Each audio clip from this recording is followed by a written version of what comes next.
So today we're going to talk about Android, and more explicitly about the debugging protocol that's being used to help various developers into just debugging their apps faster, and how it became weaponized by the bad guys.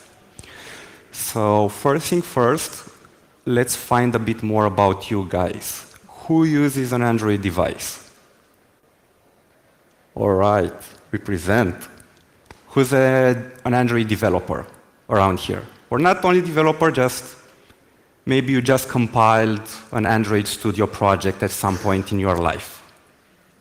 Nice, nice. So all of the stuff that it's being pushed to your phone is being pushed through the Android, through the USB cable.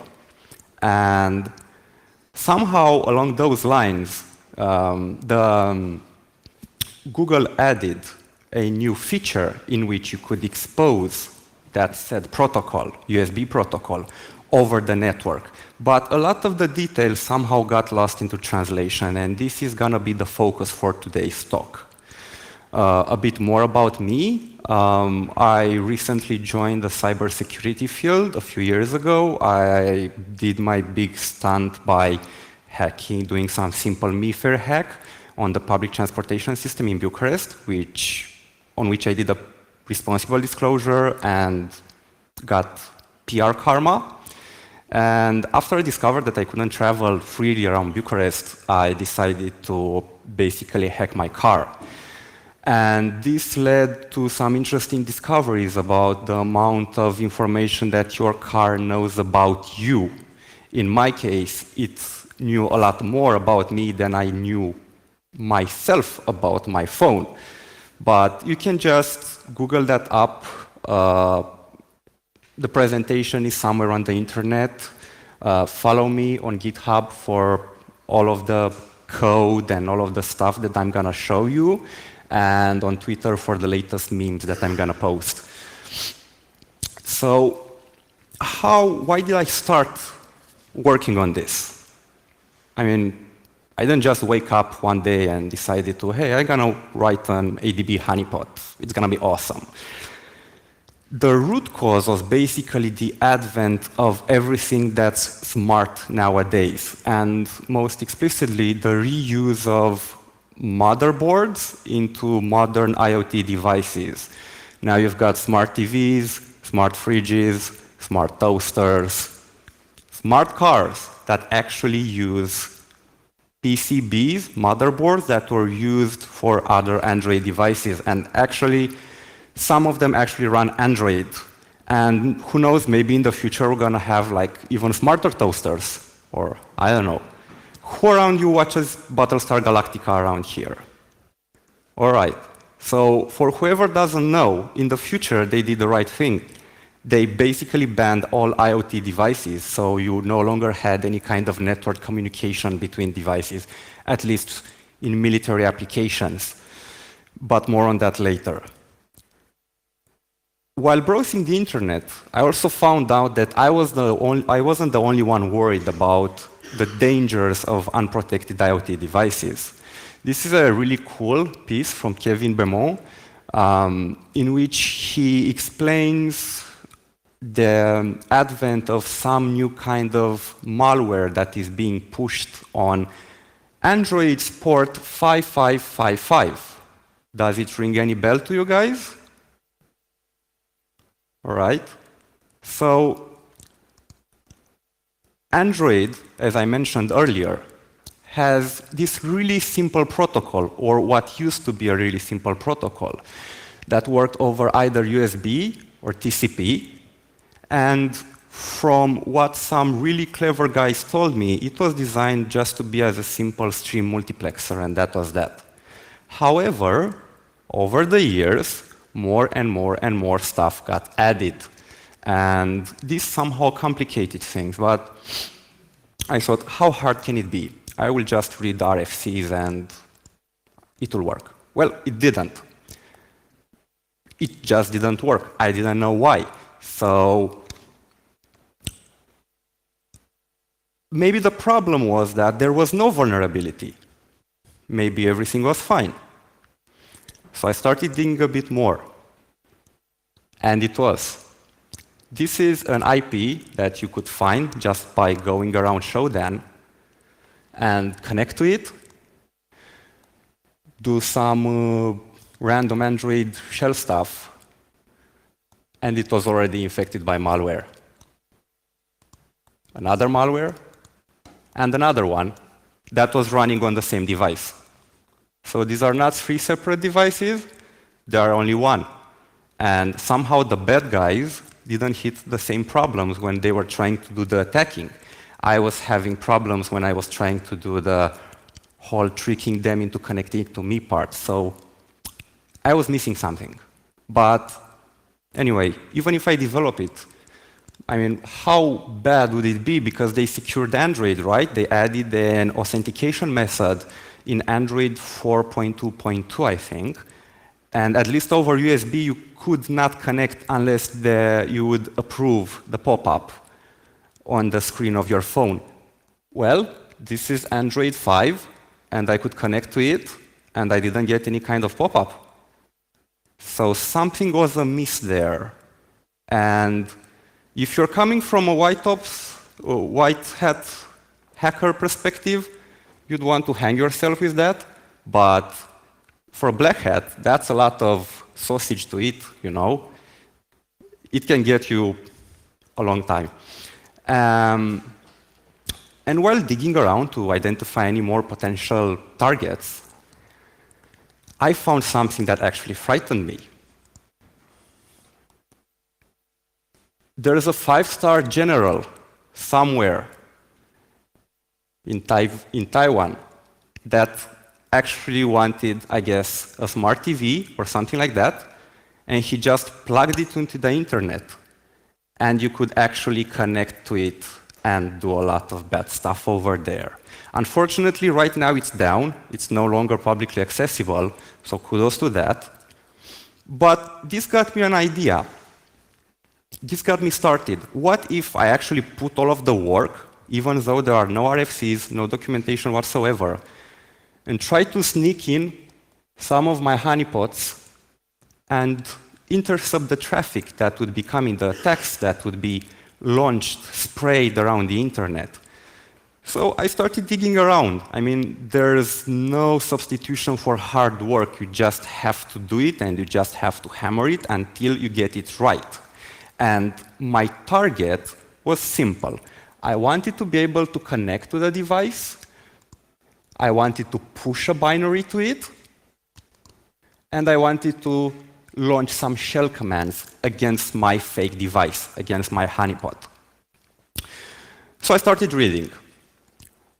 There's pretty extensive documentation when it comes to the ADB protocol, but unfortunately, it's a bit outdated. Remember, initially, it wasn't designed to do all of the stuff that's doing nowadays.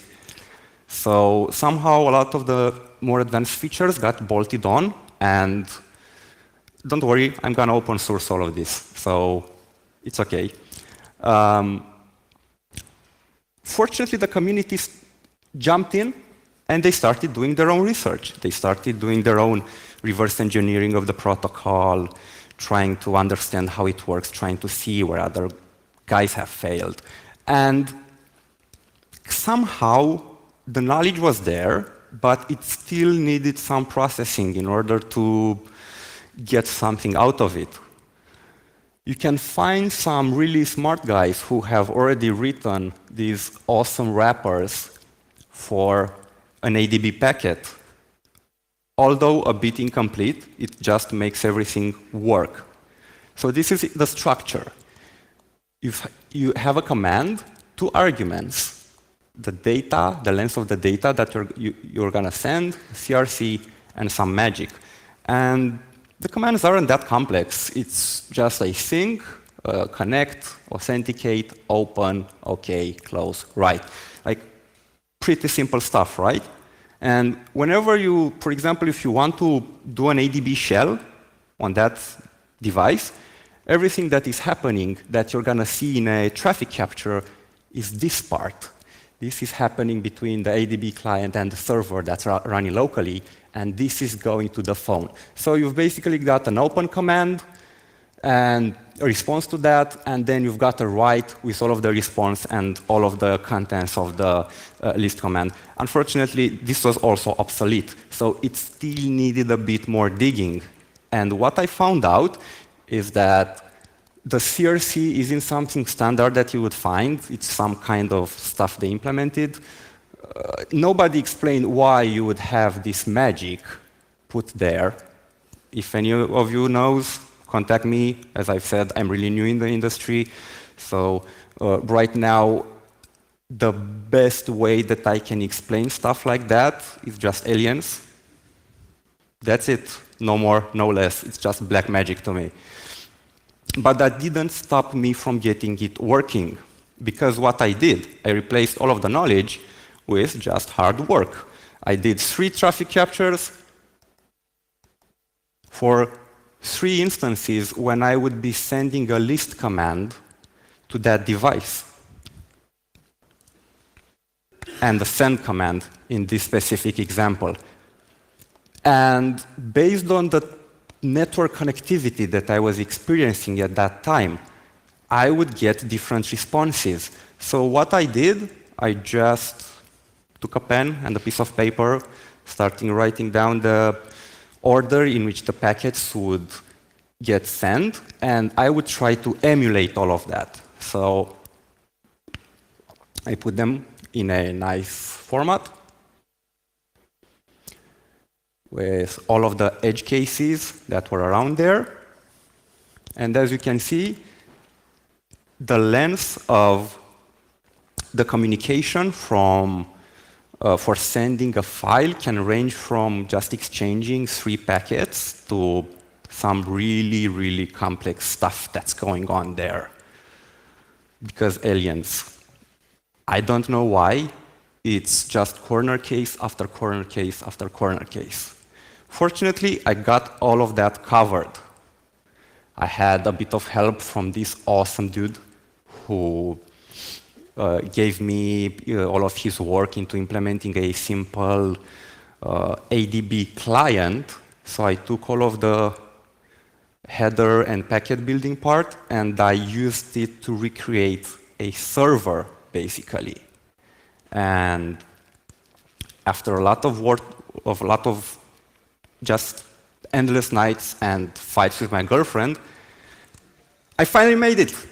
It worked. I could send files, I could send shell commands, and most importantly, it wasn't only me who was connecting to my fake device, it was also a lot of bad guys. And we're gonna talk about that first, after I show you this. You can connect at any time to one of my publicly exposed honeypots and test it right now. If you want to say hi, just drop your payload right there. You're gonna have a really cool entourage to hang out with. And let's take a look into all kinds of worms that started hitting my honeypot. Keep in mind, this is a residential, not residential, but a data center IP that I use to host the honeypot from which I did most of my analysis. So it's grossly incomplete. It doesn't account for the fact that there are maybe vulnerable devices behind the net of major telecom providers throughout the world. And I'm gonna talk about that a bit later. So the first guy that started hitting my honeypot was somebody who looked like he would be killing all of the other bad processes. These are all miners. A lot of mining going on. So he basically shut down everything, so you would have a clean device, right? No. He also pushed his own miner after that and starting mining on a clean device, basically.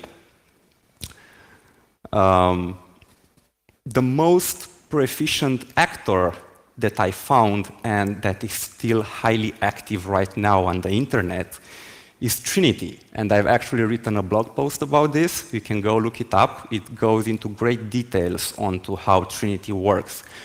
But what Trinity is, it's basically a worm that first connects to your device. It checks if the miner is installed. If it's not installed, it pushes the APK to the device, and then it launches it. And after that, it also checks if the wormable part of the worm, of the malware, is present as well, which is Trinity, the Trinity process, this one. So after doing a bit of binary analysis, I discovered that Trinity was actually scanning all of the internet and pushing itself and the mining binary to any target that it found to have this 5555 port open. And it was mining through a web view that was loading a simple HTML file that had a CoinHive script, just like old times. And inside the binary, you could see how it was trying to create a random IP and send all of the commands that I've shown you earlier to the vulnerable device. But looking back at the first guy, he was actually shutting down around 7 other actors. So I thought, man, there must be a lot more, and there was. Meet FBot, a blockchain malware, because blockchain is the buzzword right now, even in the malware community. The guys at 360 did a really cool job in analyzing it. And it didn't do anything malicious per se. It was only mining. So I guess it was like a victimless crime. If you think that your phone blowing up doesn't make any victims. And a really cool journalist, Cătălin Cimpanu, wrote a piece about Trinity and FBot actually fighting over the ownership of these devices. Keep in mind that when I initially started doing the research, there were about 70,000 devices or so. And at the end, the number dropped to about 10,000. So kinda their fair share of the whole pie shrunk. As the share of the pie shrunk down, they would be more and more desperate to shut themselves down. Especially when you look at more and more guys that were trying to push their own malware onto those devices. So this one guy was trying to bypass any firewall by just doing some encoding of the payload. And you can see it here, but right here it's basically launching all of this, which is the first stage downloader that would drop another binary that would start mining on your own device. I might say that the variety when it came to building malware and naming malware and the targets that malware was targeting was quite diverse. For example, we had something called Putin's helper. No, not this guy. Which was targeting DVR devices. So at some point, somebody discovered that a lot of DVRs had the port open and were basically running Android. So he had this great idea of making money and mining off them. And the devices are still out in the open, left exposed and vulnerable, thanks to the great fragmentation of IoT. So what can we do?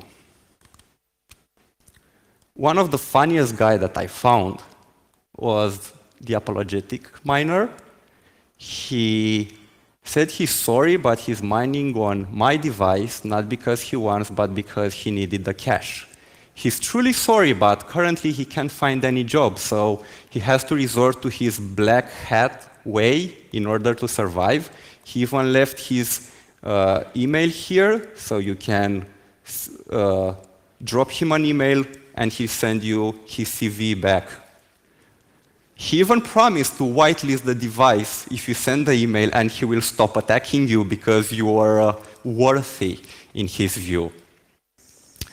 But instead of actually targeting them down and asking them, hey guy, can you please stop mining on my device, I actually decided to open source my honeypot and engage other researchers because, to be honest, being so young in the industry, the community has given me a lot, so I decided to give back. And shortly after, the number of vulnerable devices dropped by 75%, at least, mainly because people were actually running that and actually submitting abuse reports to the authorities. And I found that exhilarating. I mean, they were using my product that was based on some other guy's research and journalism made in a completely different country to shut down malware from all around the world. And if we look at it a bit more, we can see that the number of IPs has dropped, but I don't know if you guys know statistics, but when a graph is like this, that's not good, especially in this case. So what happened here? So I decided to dig around a bit more, and I found two anomalies. Can you spot the first one? The first one is here. So more IPs and more binary downloads. And I started looking, what the hell happened? I mean, it was weird. The second one was right here. But the number of binary downloads dropped, and the number of IPs dropped as well. And I started digging around a little bit more because I couldn't find any conclusive information from this peak. But this guy was using a server to just spray the internet with connection attempts and just pushing his binaries to Android devices, one after the other, trying to get as many of them into his web. Unfortunately for him, he got a lot of abuse reports and he just got shut down. Hence, the drop in the activity. So this is bad, this is good. And another really cool side effect of just releasing a product is that people have actually started creating memes. This wasn't done by me, this was done by some other guys on Twitter that actually took the honeypot and started sending abuse requests, starting doing research on what's happening, and hopefully somebody who actually works inside a factory somewhere in China saw my report and said, hey guys, maybe we shouldn't build our firmware with the development port open from the factory and, shut it down after we're done with the QA process. I've